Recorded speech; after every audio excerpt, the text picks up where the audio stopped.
Warren Hollister's boots crunched through the frozen crust as he walked the fence line at dawn, breath clouding in the January air. The barbed wire hummed its familiar tension song in the wind. He unscrewed the thermos cap. Coffee steam rose against the gray Montana sky. 42 years he'd made this walk. Every morning, checking posts, watching for breaks, protecting what his father had built, and his grandfather before that. But when he rounded the barn and saw the black developer's truck idling in his driveway, diesel exhaust pooling in the cold air, something tightened in his chest. Inside the kitchen, blueprints covered the table he'd built with his own hands. Diane leaned close to Kyle Brennan, her ex-boyfriend, marking parcels with a red pen, Warren's parcels. "What's this about?" Diane straightened, her voice cold as January creek water. "You can't stop Kyle from coming to this house, Warren. I'm not your slave." Kyle smirked, adjusting his wool coat. "Just a property assessment, old-timer, business." Warren's hands trembled. Coffee sloshed over the thermos rim. That evening, walking the north pasture at dusk, he found it, a fresh survey stake driven deep into the frozen ground. Warren stood in the pre-dawn darkness the next morning, his hand on the cold metal latch of the barn door. The hinges groaned, a sound he'd been meaning to oil for weeks. Inside, the smell of hay and old leather wrapped around him like memory. Lucas Mercer looked up from the tack room, a bridle in his weathered hands. At 72, the man still moved with the careful economy of someone who'd spent 50 years working cattle. He spat tobacco juice into a coffee can. "Saw that fancy truck yesterday," Lucas said. "Developer plates." Warren poured coffee from his thermos into two dented tin cups. The steam rose between them. Diane invited him. Lucas's jaw worked. To do what? Assess the property. Warren's voice came out flat. Kyle Brennan. Kyle. Her ex. The wind whistled through gaps in the barn siding. Lucas hung the bridle on its peg with deliberate care, each movement saying what his mouth wouldn't. "How long's this been going on?" "Don't know." Warren stared into his coffee. "Found him measuring the barn exterior yesterday morning. Said Diane gave him the gate code." Lucas's eyes narrowed. "Without asking you?" "Without telling me." They stood in silence. Somewhere in the back stalls, a cow shifted her weight. The smell of manure mixed with the sweet rot of old hay. "Boss," Lucas said quietly, "that's your code, your gate, your barn." Warren nodded. His throat felt tight. "You want me to run him off next time?" "No." Warren set down his cup. "Not yet." He walked out into the gray morning, Lucas following. The cold bit through his canvas coat. They moved along the fence line, checking posts by habit more than need. Warren's gloved hand tested the wire tension. Still good, still holding. At the equipment shed, Lucas stopped. "Got something to show you." Inside, among the rusted plows and ancient tractors, Lucas pulled back a tarp. 70 pregnant cows stood in the distance, dark shapes against white snow. "They'll start calving in April," Lucas said. "Maybe late March if it warms early. We got maybe 10 weeks to get ready." Warren knew the rhythm. Calving season meant sleepless nights, emergency pulls, the constant checking. It meant new life or death depending on whether they were prepared. "Diane know about the timeline?" "Told her yesterday." Lucas spat again. "She said it was hired help drama." The words landed like a fist. Warren felt his jaw clench. 40 years of building these bloodlines. His father's Angus stock crossed with Herefords, creating cattle that could survive Montana winters and still bring premium prices. Lucas had been there for 30 of those years, had helped pull calves in blizzards, had stayed up nights nursing sick heifers. Hired help drama. "She's changing," Warren said, more to himself than Lucas. "Been changing for a while, boss. You just didn't want to see it." Warren's hands flexed inside his gloves. The cold metal of the fence post bit through the leather. They walked back toward the house. Smoke rose from the chimney. Diane must be up, making her imported coffee in the French press she'd bought last year. Not the percolator they'd used for 20 years. She said it tasted more refined. When had that started? The small changes, the cutting comments, the way she looked at him like he was something old and useless taking up space. Lucas stopped at his truck, parked by the bunkhouse. "Want me to stay close today?" "Appreciate it." The foreman nodded, climbed into his cab. The engine coughed to life, rattling in the frozen air. Warren watched him drive toward the south pasture to check the water tanks. Alone now, Warren turned back to the house. Through the kitchen window, he could see Diane at the table, her phone pressed to her ear. She was laughing at something, her head thrown back in a way she hadn't laughed with him in months. He climbed the porch steps, his boots heavy. Inside, the propane stove hissed. Diane barely glanced up as he entered, still talking on the phone. Her coffee sat in a white ceramic cup, not the chipped mugs they'd always used. "I have to go," she said into the phone, her voice suddenly cooler. "He just walked in." She hung up. The silence stretched. "That was Kyle," she said, not quite meeting his eyes. "He needs to come back tomorrow. Forgot to photograph the equipment shed." Warren stood by the door, still wearing his coat. "Diane, I'm going into town." She stood, grabbing her purse from the counter. "Real estate networking lunch. Don't wait up." "It's barely 7 in the morning." "It's a breakfast meeting. I misspoke." She moved past him, trailing expensive perfume he didn't recognize. "There's oatmeal on the stove if you want it." The door closed behind her. Her car started. The new SUV she'd bought last fall, the one with leather seats and a navigation system for a town she'd lived in for 30 years. Warren walked to the window and watched her drive away, gravel crunching under her tires.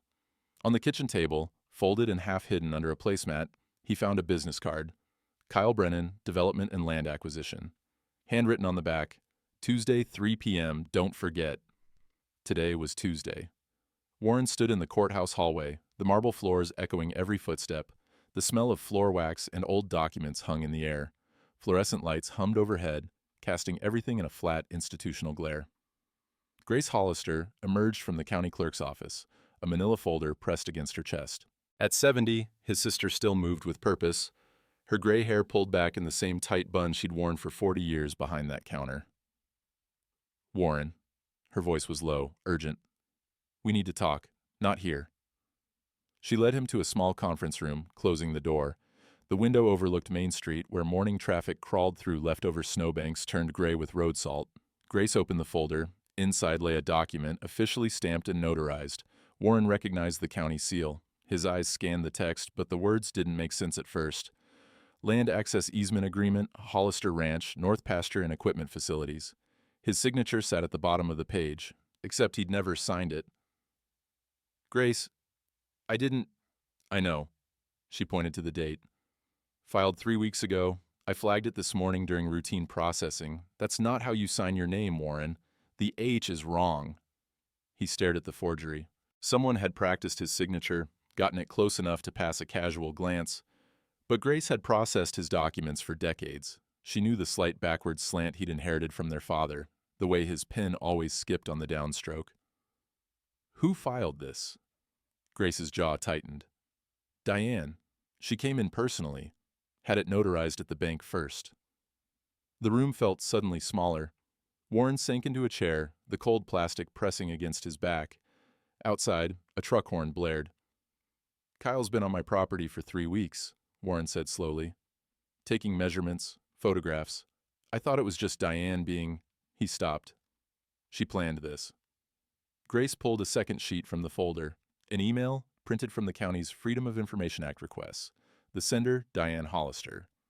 The recipient, Kyle Brennan Development. The date, 18 months ago. Warren read the message, each word a small knife. K. He's not going to change his mind about selling. Too stubborn. "We need another approach. Legal access gives you time to assess value and find buyers. I'll handle the paperwork. Just stay patient. This ranch is worth 4.20 at development rates. We split 60-40 after his estate settles."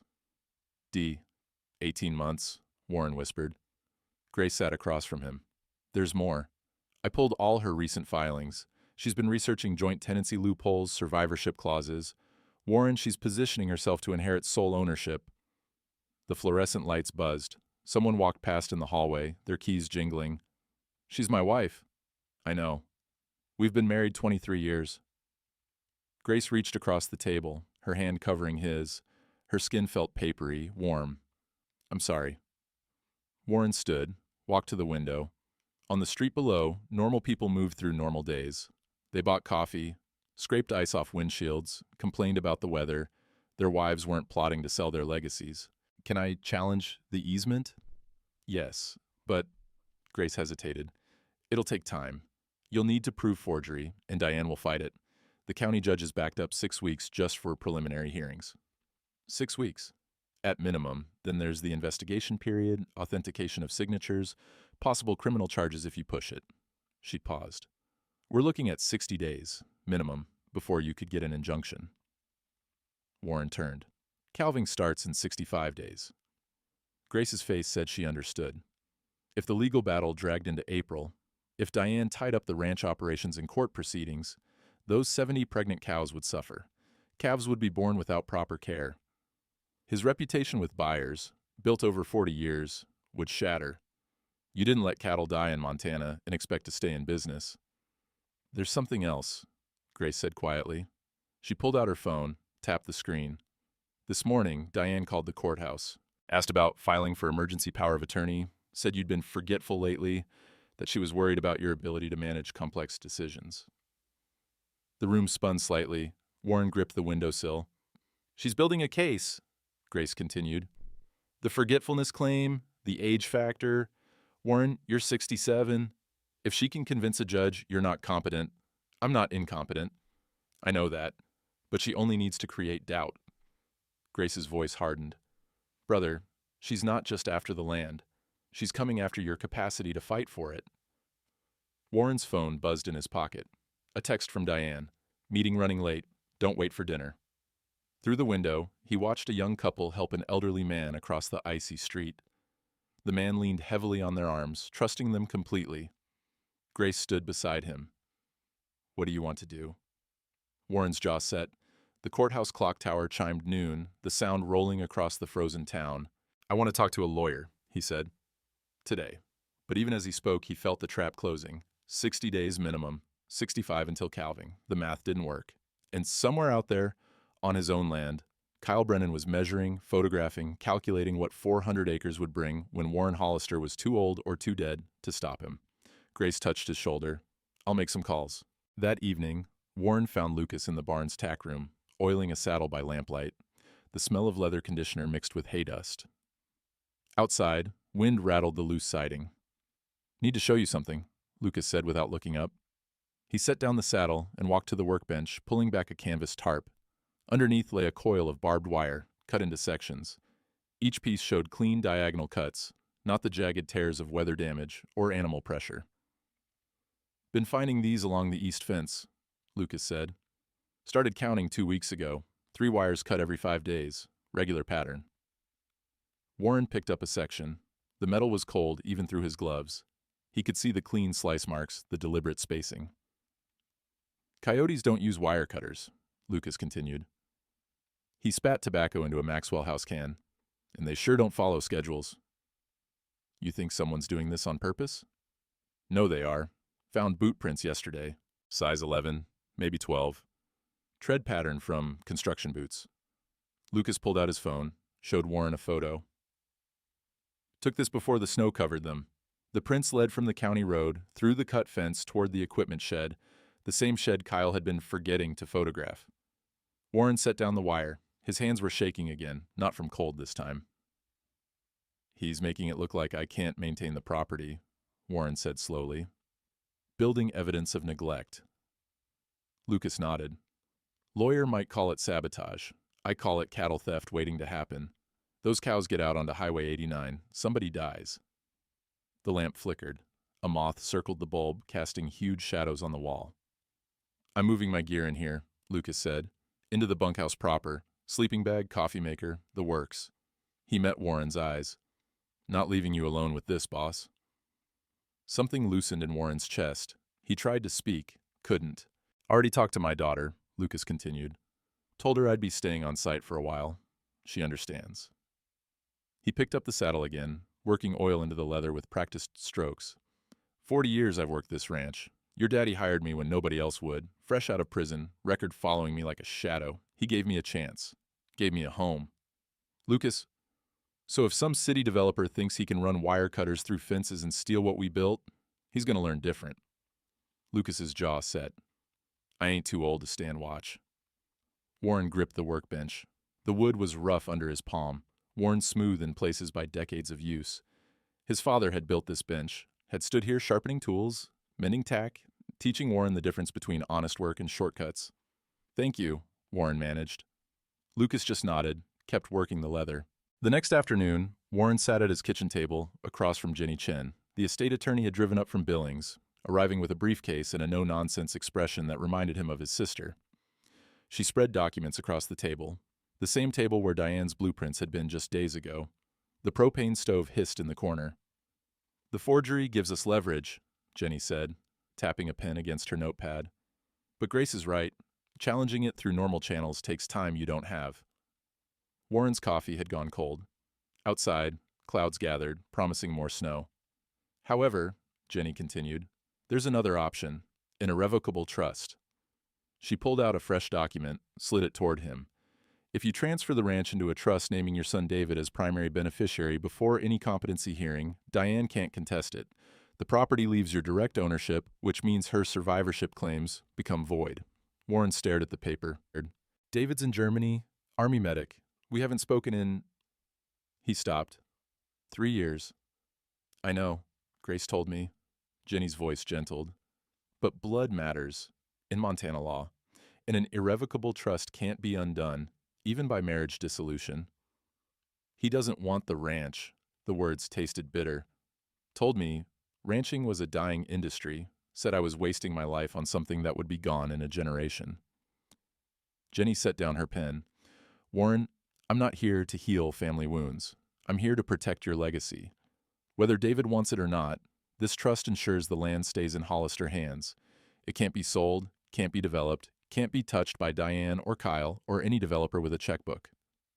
Wind rattled the kitchen window. Warren watched snow begin to fall, small flakes at first, then thicker. "What do I need?" "David's signature, acceptance of trustee responsibility." Jenny pulled out her phone. "Do you have a way to contact him?" "Army email.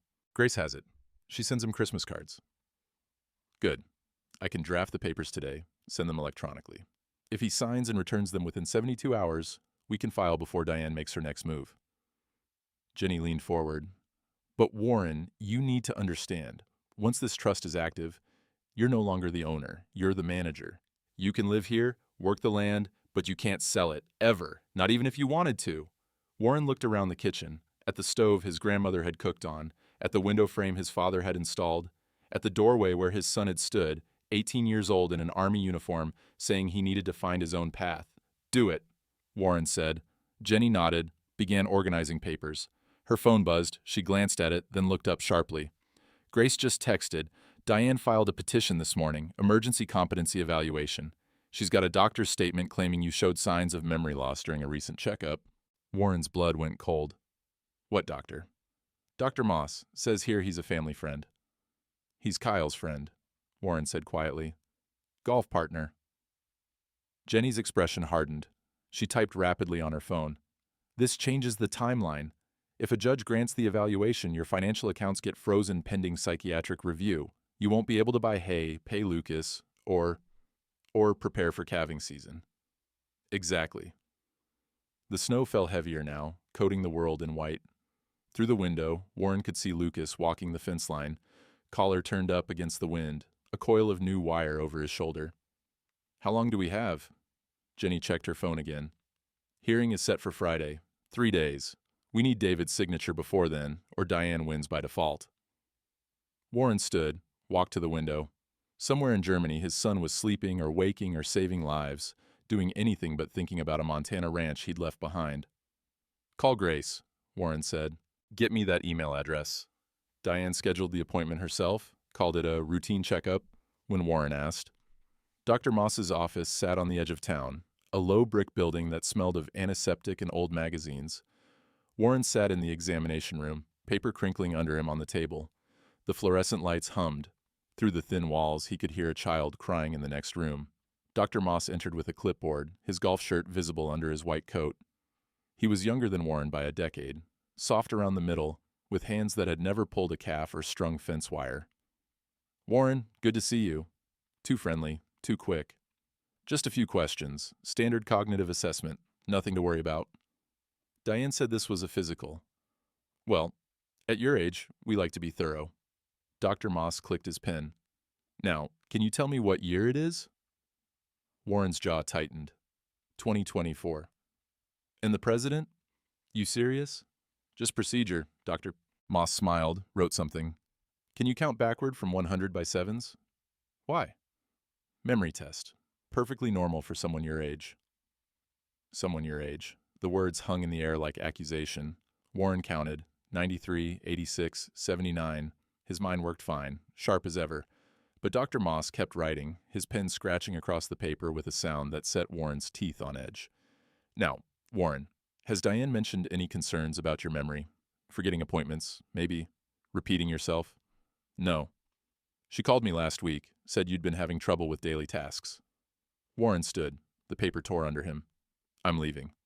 Warren, please, this is for your own good. Dr. Moss set down the clipboard, his voice dropping. Look, I'm trying to help you here. Diane's worried. She loves you. She just wants to make sure you're okay. Through the window, Warren could see the parking lot. Diane's SUV sat 3 spaces down from his truck. She'd driven separately, said she had errands after. How much is Kyle paying you? Warren asked quietly. Dr. Moss blinked. Excuse me? Kyle Brennan, your golf partner. How much? Warren, I don't know what you're... Warren walked out. Behind him, Dr. Moss called his name, but Warren kept moving. Through the waiting room, past the receptionist, out into the February cold. In the parking lot, he sat in his truck, hands gripping the steering wheel, his heart hammered. Through the clinic window, he could see Dr. Moss on his phone, talking fast, gesturing. Warren started the engine, pulled onto Main Street. He was halfway home when he passed the courthouse. On impulse, he turned into the parking lot. Inside, he found Grace at her desk, surrounded by file folders. She looked up, saw his face, and immediately stood. What happened? I need to hear what they're saying, all of it. Grace glanced at the empty hallway, then pulled him into the small conference room again. She closed the door, turned on the white noise machine they used for confidential meetings. From her desk drawer, she retrieved a small recording device. I shouldn't have this, she said, but this morning, Dr. Moss called the courthouse, asked to speak to Judge Hendrick's clerk about filing supporting documents for an emergency competency hearing. She pressed play. Dr. Moss's voice came through, tinny but clear. I examined Warren Hollister this morning. In my professional opinion, he's showing early signs of cognitive decline. Confusion, memory lapses, difficulty with complex tasks. His wife is understandably concerned. A pause, then another voice, Kyle Brennan. Doc, you did good. Send that report to Diane's lawyer by end of day. We need this locked down before Friday. Kyle, I'm not comfortable. You're comfortable with the $5,000 I transferred yesterday, aren't you? Kyle's voice had an edge now. Look, all we need is reasonable doubt, just enough to get his accounts frozen for 30 days while the evaluation happens. That's it. And after? After, it doesn't matter. Development permits take 3 weeks to process.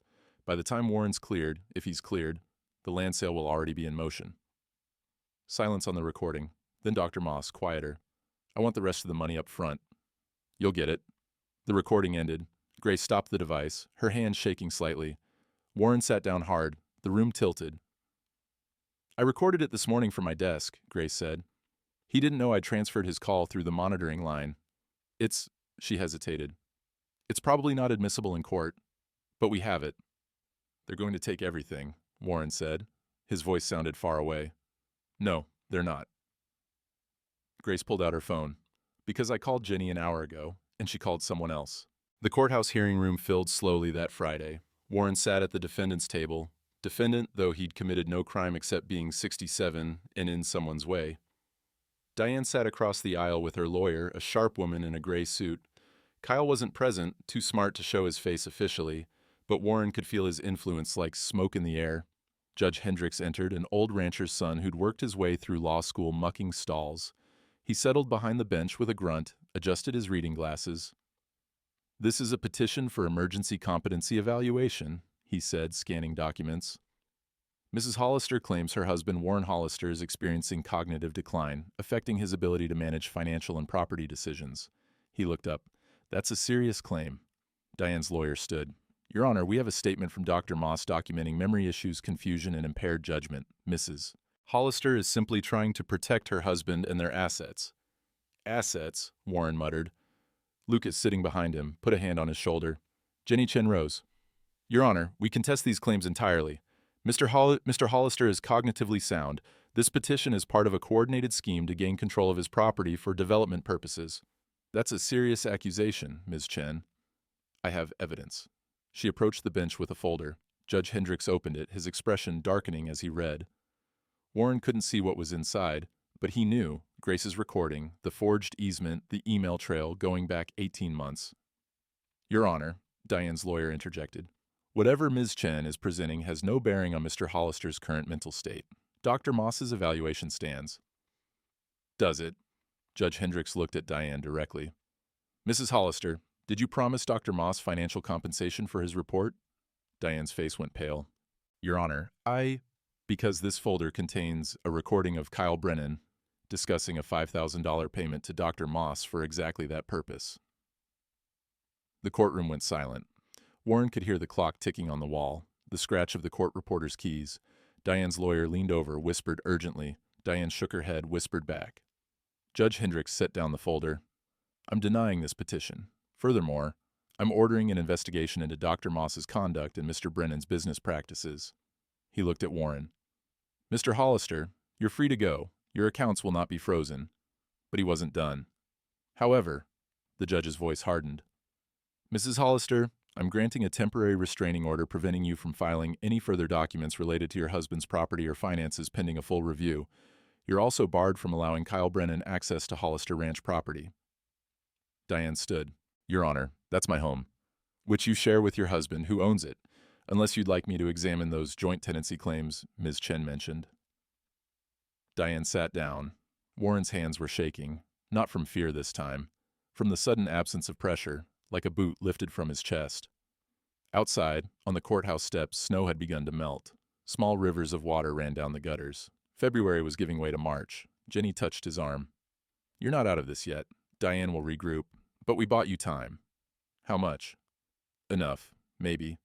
She glanced at her phone. Grace is waiting at your place. You should go home.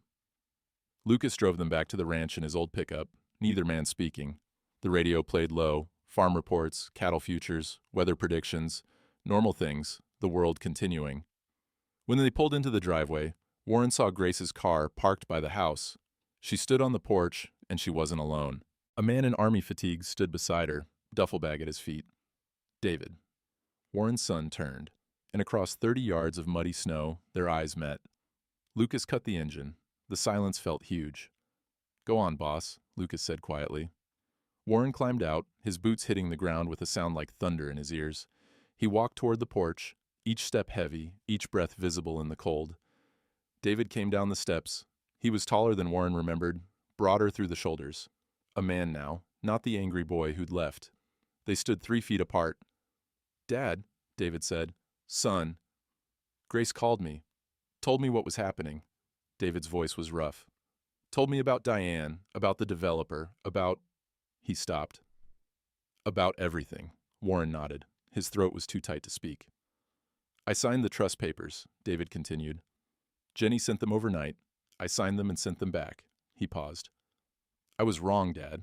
What I said 3 years ago. This ranch isn't dying. You're not wasting your life. David, let me finish. His son's eyes were wet. I ran away because I was scared. Scared of being stuck. Scared of becoming you. And then I spent 3 years in the army learning what it means to stand your ground, to protect something bigger than yourself. He gestured at the land around them. You've been doing that your whole life. Warren reached out, gripped his son's shoulder, then pulled him close. They stood there on the muddy driveway while Grace watched from the porch, and Lucas pretended to check the truck's oil, giving them space. When they finally separated, David wiped his eyes with the back of his hand. So, he said, Grace tells me we've got calving season in about 5 weeks. Closer to 4 now. Then we better get to work. That night, Warren sat at the kitchen table with a sheet of lined paper and a ballpoint pen. The house was quiet. David had taken the guest room, Diane's former retreat, and Lucas was out in the bunkhouse. Through the window, Warren could see lights in the barn where they'd been organizing calving supplies. The pen felt heavy in his hand. He'd never been good with words, not the written kind. 40 years of ranch logs and equipment receipts hadn't prepared him for this. David, he began, then stopped. Crossed it out, started again. Son, I don't know if Grace told you everything, or just enough to get you home. Either way, you deserve to hear it from me first, and I'm sorry you didn't. Your mother and I... He stopped. Diane wasn't David's mother. David's real mother had died when he was 6, cancer taking her fast and mean. Diane had come later, when David was 12, and the marriage had never quite taken root with the boy. Diane and I are finished. That's not why I'm writing. The propane stove ticked in the corner. Somewhere outside, a coyote called, lonely and distant. I was wrong 3 years ago. When you said ranching was dying, I got angry. Told you to leave, if that's how you felt. I shouldn't have done that. You were 18. You had every right to find your own way. The truth is, I was scared. Scared you were right. Scared this whole life I built would die with me and mean nothing. Warren paused, staring at the words. His handwriting looked shaky, old, but something Lucas said the other day stuck with me. He said your grandfather gave him a chance when nobody else would, gave him a home. And I realized that's what this place has always been. Not just cattle and fence posts, it's been a home for people who needed one. You needed to leave to become who you are. I see that now. The trust isn't about trapping you here. It's about making sure this place survives long enough that if you or your kids someday need a home, it's waiting. I'm proud of you, David. I should have said that before you left. I'm saying it now. Dad. He read it over twice, then folded it carefully and slid it into an envelope. He'd give it to David in the morning, or maybe he wouldn't. Maybe just writing it was enough. The kitchen door opened. David came in, hair wet from a shower, wearing an old sweatshirt that had been Warren's once. Couldn't sleep, David said. He moved to the stove, poured himself coffee from the pot Warren kept going all night. Too quiet here. Got used to barracks noise. Warren slid the letter under a placemat. David sat across from him, cupping the mug in both hands. Steam rose between them. Lucas showed me the cut fence sections, David said. Told me about the developer's boot prints. Warren nodded. Grace showed me the recording, the one with Kyle and the doctor. David's jaw tightened. Dad, they were trying to steal everything. I know. How long has Diane been planning this? 1.5 years, looks like. Maybe longer. David was quiet for a moment, staring into his coffee. I'm sorry I wasn't here. You were where you needed to be. Still.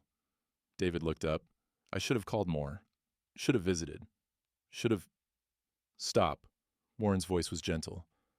You're here now. That's what matters. They sat in the kitchen's warmth, two men finding their way back to each other through silence and bad coffee. Finally, David said, Ginny called me before I flew out. Told me about the trust, what it means legally, that you can't ever sell, can't develop. He paused. That's a hell of a gift, Dad, and a hell of a burden. I know. I might not stay. After calving, I mean. I've got 2 more years on my enlistment. I know that too. But I'll come back, after, if you'll have me. Warren reached across the table, gripped his son's hand. David's palm was calloused now, different from the soft-handed boy who'd left. These were a working man's hands. This is your home, Warren said. It'll always be your home. Outside, the wind picked up. Not the bitter January wind anymore, but something softer. March wind, carrying the promise of thaw. David squeezed his father's hand once, then released it. He stood, rinsed his mug in the sink. Better get some sleep, he said. Lucas wants to start fixing those cut fences at dawn. After David left, Warren sat alone in the kitchen. He pulled out the letter, looked at it for a long moment, then stood and slid it under David's door. Some things needed to be said, even if they were hard, especially if they were hard. Warren walked into the Main Street Cafe on a gray Tuesday morning, the bell above the door chiming his arrival. The smell of frying bacon and burnt coffee filled the air. Conversations died mid-sentence as heads turned. He'd been coming here for 30 years. Same booth by the window, same order, eggs over easy, hash browns, wheat toast. But today, the regulars looked at him differently, then looked away. Pastor Roy Daniels sat in the corner booth, nursing coffee with Helen McCarthy and Tom Jensen. They stopped talking when Warren passed. Helen gave him a tight smile that didn't reach her eyes. Warren slid into his usual spot. The vinyl seat cracked under him, patched with duct tape that had been there since Clinton was president. Marcy, the waitress, came over with a pot. She'd worked here since her divorce 15 years back, knew everyone's order by heart. Coffee, Warren? Her voice was careful, like she was approaching a spooked horse. Please. She poured, her hand steady. Usual? Thanks. She walked away without the small talk she normally offered. No comments about the weather, no asking after the cattle. Just silence and the sound of her shoes squeaking on linoleum. Warren stared out the window at Main Street. Dirty snow piled at the curbs. A truck rolled past, spraying slush. Behind him, he heard Helen's stage whisper, "I heard he forgot his own grandson's name. Called him boy 3 times at Christmas." Warren didn't have a grandson. David didn't have children. Diane told Susan, who told me, Helen continued. Said she found him in the barn at 2 a.m., confused about what day it was. She's worried sick. Tom's voice lower. Shame. He's been a good neighbor all these years. Warren's hands tightened around the coffee mug. The heat burned through the ceramic, but he didn't let go. Pastor Roy approached, sliding into the booth across from him uninvited. The man was 70, with kind eyes and a gentle manner that made him good at his job. Warren, he folded his hands on the table. How are you holding up? Fine. Diane called me last week, said you've been having some difficulties. Warren looked at him. What kind of difficulties? Memory issues? Confusion?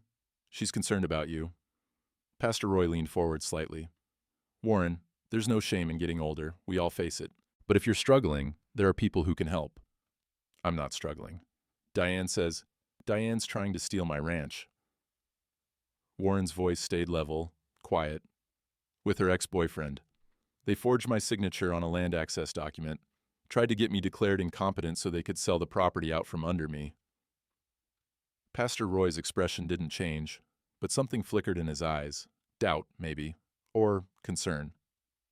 That's a serious accusation. It's the truth. Judge Hendricks threw out her competency petition on Friday, found evidence of bribery and fraud. The pastor sat back. I hadn't heard that. Diane didn't mention it? A long pause. Behind them, the cafe had gone quiet again, everyone listening. Warren, Pastor Roy said carefully, folks are worried, that's all. Nobody wants to see you taken advantage of, whether by Diane or... He stopped. Or by my own failing mind. People care about you. Warren set down his coffee. Then they should ask me directly instead of whispering behind my back. He stood, pulled out his wallet, left a 10 on the table. Warren, wait. But Warren was already walking out, the bell chiming behind him, conversation starting up again before the door even closed. Grace was waiting at his truck, her car parked beside it. She held her phone up as he approached. I've been listening, she said. Her voice was tight with anger. I installed a recording app on my phone this morning and left it on the counter when I forgot it at the cafe.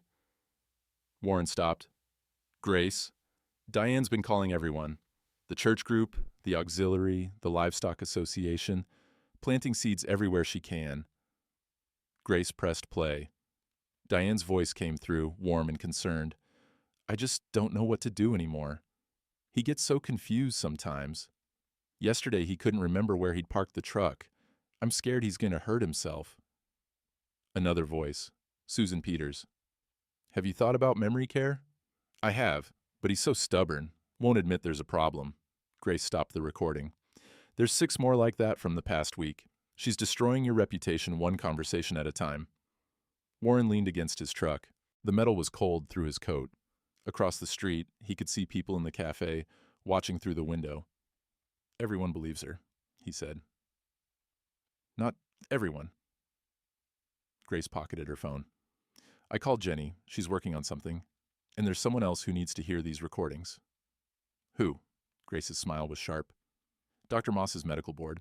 Because if Diane's claiming you have memory issues to the community, but Kyle paid Moss to manufacture those claims, that's fraud on multiple levels.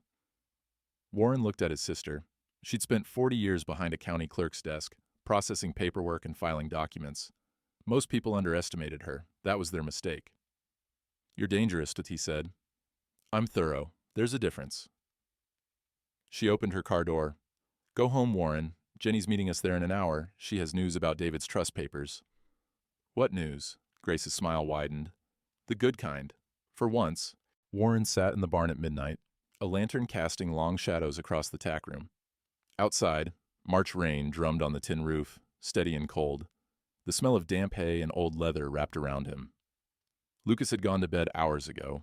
David, too, exhausted from a day spent repairing fence posts and checking the pregnant cows. The ranch was quiet except for the rain and the occasional shift of cattle in their stalls. Warren held a photograph in his hands, edges worn soft from years of handling. His father stood in front of this same barn, arm around Warren's shoulder. Warren was maybe 12 in the picture, gap-toothed and grinning. His father looked solid, permanent, like he'd always be there. He'd died at 69. Heart attack in the North Pasture, fell right off his horse. Warren had found him 2 hours later, flies already gathering. Warren was 67 now, 2 years from the same age. What if he died during this fight? What if the stress, the legal battles, the betrayal, what if it all added up to a stroke, a heart attack, another Hollister falling in his own field? David would inherit chaos. A ranch tied up in litigation, debts from legal fees, relationships shattered across town.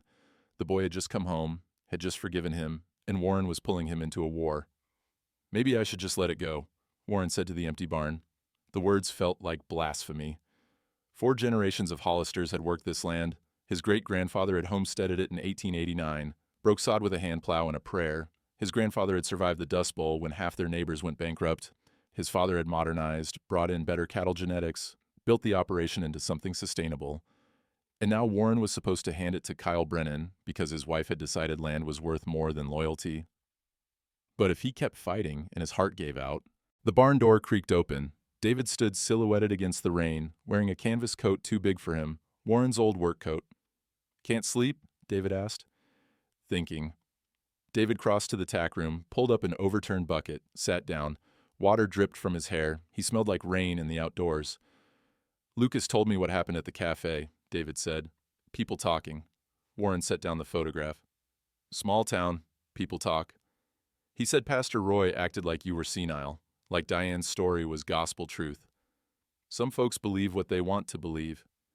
David was quiet for a moment, watching the lantern flame flicker. "You ever think about just walking away? Selling to someone else? Starting over somewhere new?" There it was, the question Warren had been asking himself. "Every day since this started," Warren admitted. "Especially at night, when I'm tired and everything hurts and I can't see how this ends without losing something. So why don't you?" Warren gestured around the barn. "Because this isn't just mine to give up, it's yours. It's your kids someday, if you have them.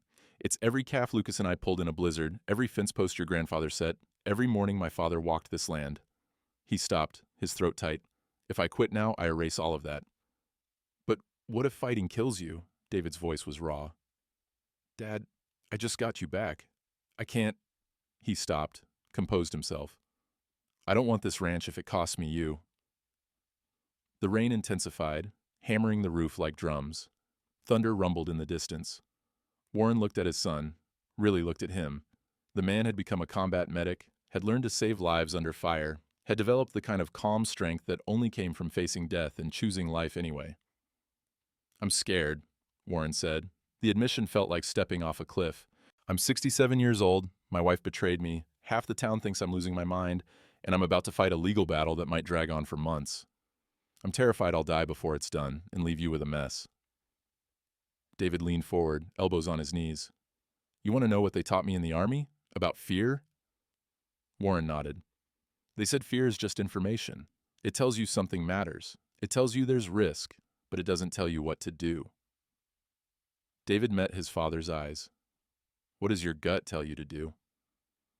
Warren thought about his father, about the photograph, about the weight of legacy and the price of surrender. "Fight," he said quietly. "Even if it kills me.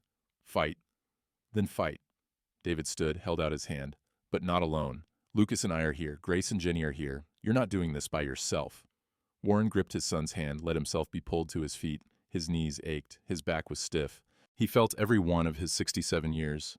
But he also felt something else, something he hadn't felt in weeks. Certainty. "Jenny said she has news tomorrow," David continued. "About the trust papers and something else. She wouldn't tell me what over the phone. Knowing Jenny, it's either very good or very bad. My money's on good." David moved toward the door, then paused. "Dad, I read your letter." Warren's chest tightened. "You didn't have to—" "Yes, I did." David turned back.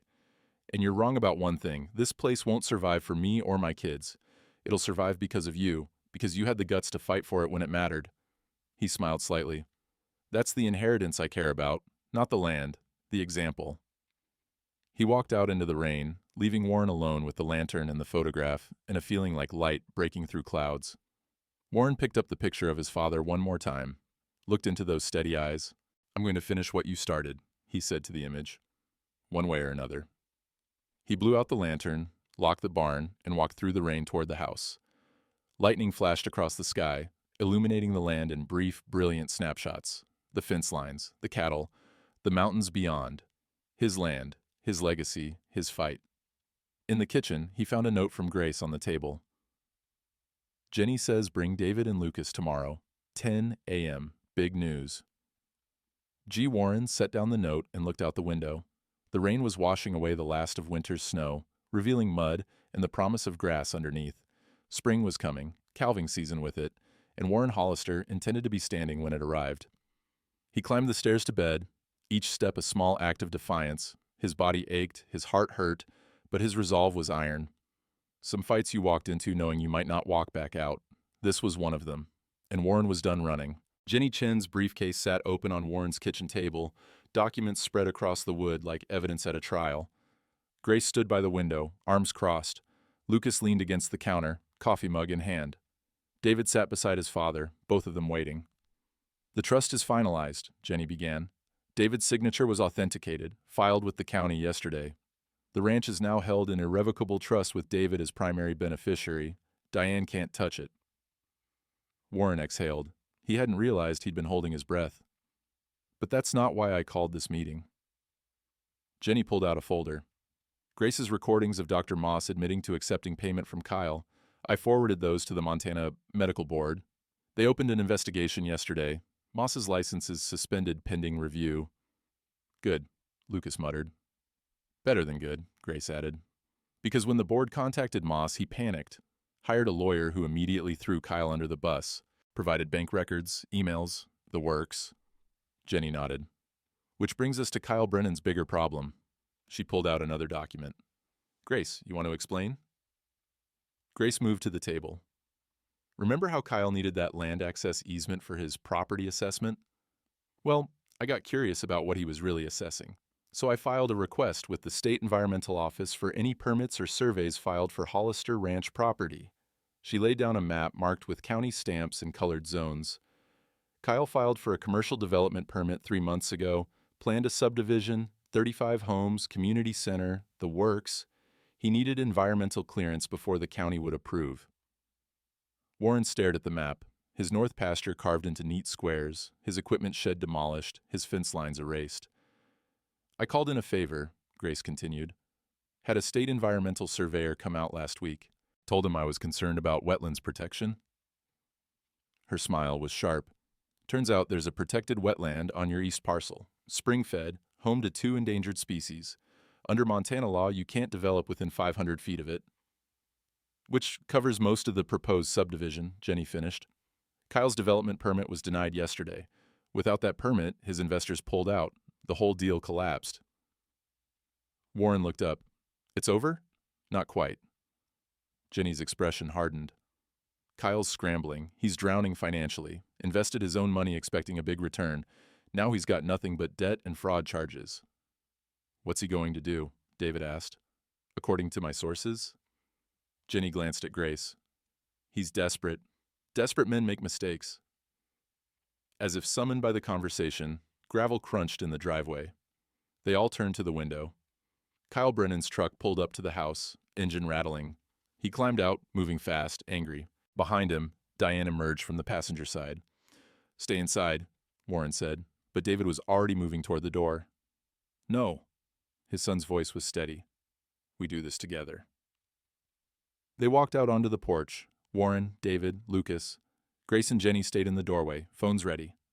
Kyle stopped at the bottom of the steps, rain starting to fall again. Soft spring rain, warmer than before, the smell of wet earth rose from the ground.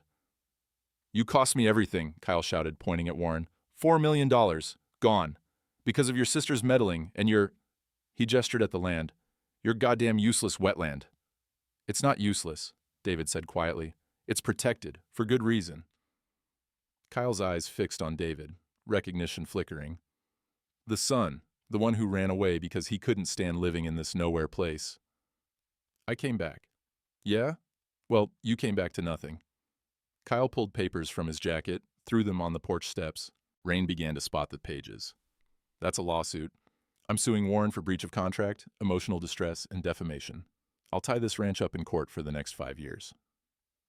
Warren picked up the papers, rain already making the ink run. There was no contract.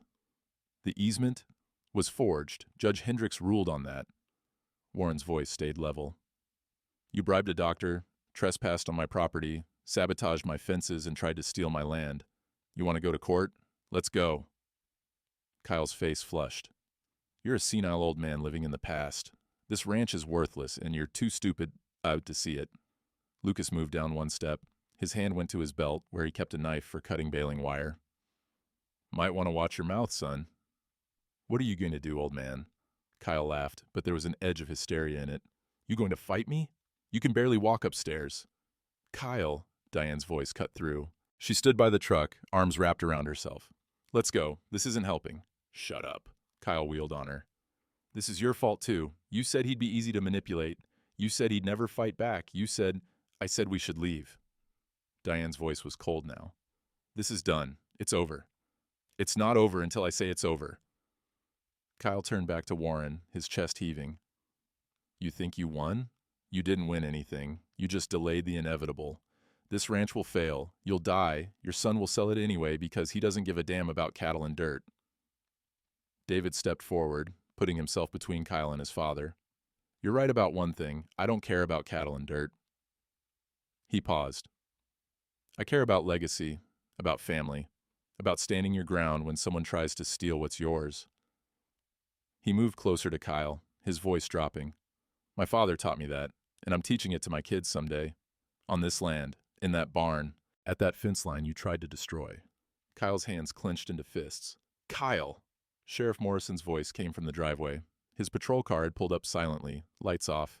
He stood beside it, hand resting casually on his belt. I got a call about a disturbance. Grace waved from the doorway, phone still in her hand. Kyle's face went white. He looked at Morrison, at Warren, at the ranch spread out around them. Reality seemed to crash down on him all at once. This isn't over, he said, but his voice had lost its power. Yes, it is. Jenny stepped out onto the porch, her briefcase in hand. Mr. Brennan, you've been served with a restraining order. You're not allowed within 500 feet of this property, or Warren Hollister. Violation will result in immediate arrest. She handed papers to Sheriff Morrison, who glanced at them and nodded. Also, Jenny continued, the county prosecutor is filing charges for fraud, bribery, and criminal trespass. You'll be receiving those papers shortly. I suggest you get a good lawyer. Kyle stood frozen, rain soaking through his expensive jacket. Then he turned and walked to his truck, movements jerky, defeated. Diane watched him go, then looked up at Warren on the porch. For a moment something flickered in her eyes. Regret? Shame? Warren couldn't tell. I'll send someone for my things, she said. They'll be waiting. Warren's voice was quiet, not angry, just tired. Diane, don't. She held up a hand. Just don't. She climbed into Kyle's passenger seat. The truck started, backed out, drove away. Gravel crunched, then silence except for the rain. Sheriff Morrison climbed the porch steps. You folks okay? We're fine, Warren said. Thanks for coming. Grace called, said there might be trouble. Morrison glanced at the departing truck. Brennan's in deep, medical board, fraud charges, now this restraining order. He won't bother you again. After Morrison left, the five of them stood on the porch watching the rain. It fell steady and clean, washing winter away. It's really over? David asked. Jenny closed her briefcase with a snap. The legal part is, trust is filed, restraining order active, charges pending. Kyle's broke and facing prison time. Diane will sign divorce papers to avoid being implicated in his schemes. She looked at Warren. Your ranch is safe. Warren gripped the porch railing. The wood was rough under his palm, solid, real. How do you feel? Grace asked softly. Warren thought about it. He didn't feel triumphant, didn't feel vindicated or proud, just tired and relieved and grateful. Like I can breathe again, he said. Lucas spat tobacco into the mud. Good, because those cows aren't going to calve themselves. We got work to do. They went back inside, leaving the rain to wash the land clean. 2 weeks later, the first calf was born just after dawn. Warren and David found her in the barn, still wet, the mother licking her clean with long, rough strokes. The calf's legs wobbled as she tried to stand, falling twice before finding her balance. Heifer, David said, kneeling beside her. His hands moved with confidence Warren hadn't seen before, checking her breathing, her temperature, making sure everything was right. Strong, good bloodlines. Lucas appeared in the barn doorway, thermos in hand. That's number one. 69 to go. The spring morning smelled of fresh hay and warm milk and new life. Outside, the world was green again. Real green. Not the pale promise of March, but the deep, honest green of late April. Over the next 3 weeks, calves arrived in steady succession. Some births were easy, the cows handling it alone. Others required pulling, Warren and David and Lucas working together in the middle of the night, arms deep in amniotic fluid, coaxing new life into the world. David named the first calf Legacy, wrote it in the ranch log with careful letters. The second was Hope. The third, Grace, named for the aunt who'd saved them all. Warren watched his son move through the work with growing skill. The boy who'd left had been angry, restless, desperate to escape. The man who'd returned understood something deeper, that ranching wasn't about being trapped, it was about being rooted. One evening, Warren found David in the north pasture, leaning against the fence, watching the cattle graze. The sun sat low on the horizon, painting everything gold. "Your mother would be proud of you," Warren said, moving to stand beside him. He meant David's real mother, the woman who'd died too young. David was quiet for a moment. "I used to think about her out here. Wondered if she'd be disappointed I left. She'd understand. She was the one who taught you to think for yourself." "Grace told me something last week," David said, "about the trust. Said you could have fought to keep full ownership, could have structured it differently, but you chose to give it away." Warren tested the fence wire with his gloved hand. "Still tight." "It was never mine to keep forever. It's bigger than one person." "Still, that takes guts." They stood in comfortable silence, the kind that only comes when words aren't necessary anymore. "I've been thinking," David said finally. "My enlistment ends in 18 months. I could re-enlist, make a career of it, or—" He paused. "I could come home. For good." Warren's chest tightened.